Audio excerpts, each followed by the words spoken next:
이민자입니다. 이 시간은 일반인의 사주를 하나 풀어보겠습니다. 사주는 병자년 기해월 병자일 갑오시에 해당합니다. 이 사주는 해월에 태어나 자년이고 자일이니까 수가 매우 태왕한 사주입니다.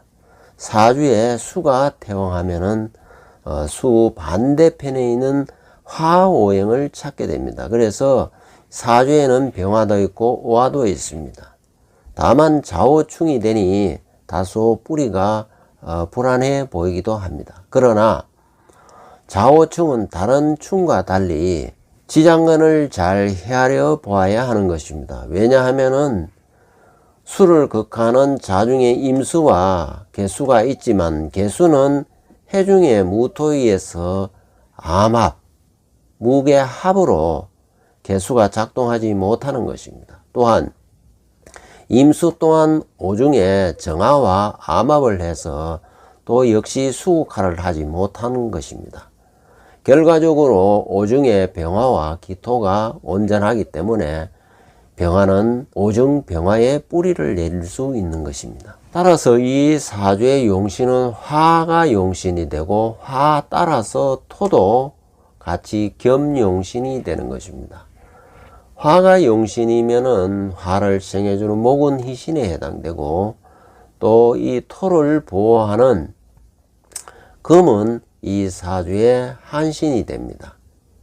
그리고 화용신을 극하는 수는 이 사주의 기신에 해당하는 것입니다. 금이 금극목 하면은 플러스 한신이 되고 금이 금생수 하면은 마이너스 한신이 되는 것입니다. 플러스 한신은 희신에 해당하고 마이너스 한신은 기신에 해당하는 것입니다. 이 사주는 수가 태왕해서 화가 약하기 때문에 화용신을 도와주는 목이 이 사주에서는 희신에 해당하고 이 간목은 해수의 뿌리를 내리고 있는 것입니다. 더군다나 이 해수는 이 사주의 천을기인에 해당되고 해중의 간목은 어머니 별에 해당되기 때문에 엄마의 덕이 매우 크다고 할 수 있습니다. 또한 어머니 덕이 커서 어머니의 바램대로 해중에 갑과 임이 있어 관인상생이 되므로 공직에 어울리는 사주라 할 수 있습니다. 해중의 간목이 수생목하여 목생화하기 때문에 어머님 또한 이 사주의 주인공이 공직에 종사하기를 바랬던 것입니다. 사주가 이렇게 관인상생이 되는 사주는 공직에 잘 어울리고 어떤 조직에 잘 적응할 수 있는 사주라 할 수 있습니다. 상당히 어떤 기존 체제나 이런 법과 질서를 유지하는 그런 보수 성향을 띈다고 볼 수 있는 것입니다. 해월에 병화로 태어났기 때문에 조우가 절실한 계절이기 때문에 주변으로부터 인기와 인정을 받게 되는 것입니다. 따라서 관인상생이 되어서 인기를 누리는 사주이기 때문에 조직 생활에 잘 적응할 수 있는 사주라 할 수 있습니다. 다만 이 사주는 화가 용신인데 인생 전반은 연월로 보고 인생 후반은 일시로 보는데 연월 전반기를 보면은 화가 목을 만나지 못해서 어려움이 많이 따른다는 것을 알 수가 있는 것입니다.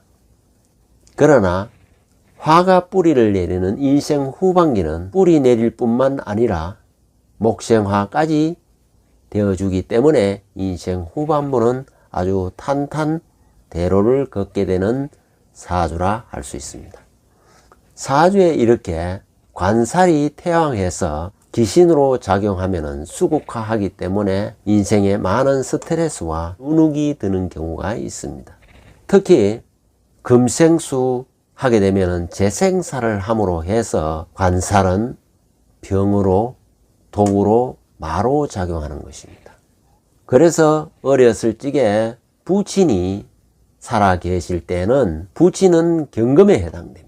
그래서 경금은 금생수하여 재생살을 함으로 해서 아버지의 훈육이 혹은 아버지의 지도가 아버지의 가르침이 매우 곤욕스러웠음을 의미하는 것입니다. 아버지 경금리 입장에서는 금생수 하면은 수국화하여 병화, 바로 나 자신이 그걸 당하기 때문에 아버지의 행동 거지나 아버지의 언행이나 아버지의 훈육이나 아버지의 가르침이 나에게는 엄청난 어려움과 짐으로 다가왔던 것입니다. 아버지 때문에 길을 펴지 못하고 주눅이 들어 살았다는 것입니다. 병자 일주는 매우 자존심이 강한 일주입니다. 마음이 여리고 까다롭지만은 대체로 호방한 편입니다. 또한 병화는 사양하는 마음이 있고 행동 거지가 반듯하며 말이 좀 급한 편에 해당합니다. 이 사주는 처궁에 자수 귀신이 임하고 있어 매우 불미한 듯 보이나 좌오충은 자중의 임수와 오중의 정화가 암합을 하고 있기 때문에 충중봉합으로 유정한 관계가 유지될 수 있는 것입니다. 더구나 시주에 희신과 용신이 임하고 있어 자식이 생기면서 부부관계는 매우 좋아지게 되는 것이고 또 자식이 말년에 매우 잘 되고 본인 또한 말년에 영화로움을 누릴 수 있음을 의미하는 것입니다. 사주에 이렇게 수가 태왕하면은 수에 관련된 계통에 종사하게 되는 것입니다. 더군다나 해수는 공권력과 의미가 매우 강하고 해월 자체는 유금지절이기 때문에 법도와 규정에 잘 순응한다는 것을 암시하는 것입니다. 화용신 중심으로 원국과 울로를 살펴보면은 대우는 경자, 신추, 이민, 계묘, 갑진, 을사, 병호 이렇게 흘러갑니다. 즉 수운에서 출발하여 목운을 거쳐 화운을 가기 때문에 초년의 수는 기신에 해당하므로 다소 어려움이 따르지만은 목대운부터 화대운까지는 용신을 도우기 때문에 탄탄대로를 걷게 되는 사주라 할 수 있습니다. 즉 초년은 좀 고생스럽지만은 말년에는 부귀영화가 따르는 사주라 할 수 있습니다. 말년에는 여유롭게 살게 될 것입니다. 경자, 신축, 대운은 수대운이고 경금, 신금은 재생살을 하는 운이기 때문에 이 시기에는 학업운도 순탄하지 않았음을 암시하는 것입니다. 또한 많은 어려움이 따랐던 것입니다.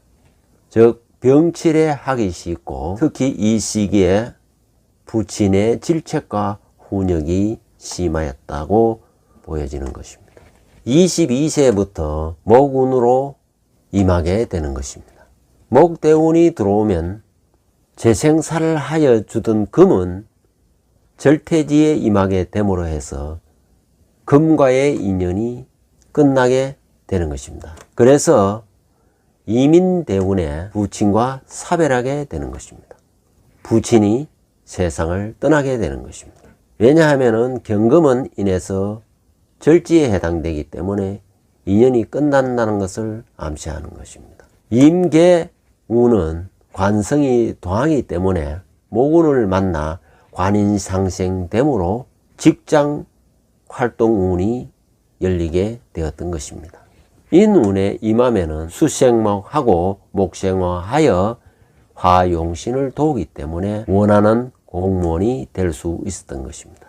울로가 목생화하여 승승장구하는 운이기 때문에 비록 말단 공직에 들어갔지만은 중경 간부까지 오를 수 있는 사주라 할 수 있습니다. 적어도 갑을 운에는 학문과 학위의 인연이 다 승진하는데 유리하게 작용할 것으로 기대되는 것입니다. 특히 사오미 화운에는 인생의 최전성기를 누리게 될 것이고 공직 생활을 마치고도 이후에 직장 생활도 매우 순탄하게 이어질 것으로 기대되는 것입니다. 서울 시민은 여당의 잘못된 정책으로 고통받고 있는 것입니다.